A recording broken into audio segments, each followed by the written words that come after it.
Jekk Robert Abela jimxi mal-pjan li jinnomina lil Edward Zammit Lewis għall-imħallef fil-Qorti Ġenerali tal-Unjoni Ewropea ikun qed jirrifletti l-karattru Malti ta' Ġaħan. Hekk iddikjara l-editorjal ta' Times of Malta fid-dawl tal-fatt li jidher li Robert Abela se jkun qed jinnomina lil Edward Zammit Lewis sabiex ikun ġudikant fil-Qorti tal-Unjoni Ewropea.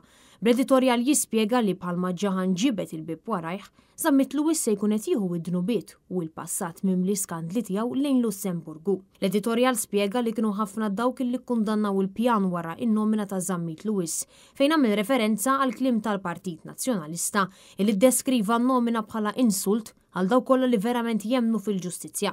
Fejn spjegaw ukoll li l-NGO Repubblika kitbu li chairperson ta' min janalizza n-nomini ta' dawn il-kandidati bir-raġunijiet kollha għalfejn l-eks Ministru Laburista ma għandux jokkupa din il-kariga.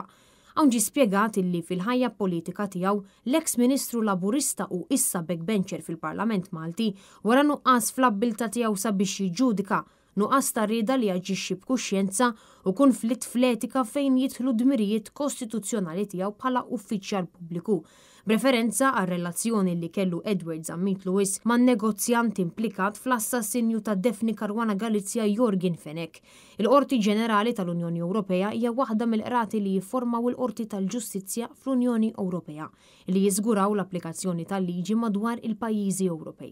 Bl-editorjal jispjega li l-kandidati għal kariga ta' imħallef fil-Qorti tal-Unjoni Ewropea mhux tal-li għandu jkollhom għarfien fil-liġijiet Ewropej imma għandu jkollhom moralità u jkunu imparzjali.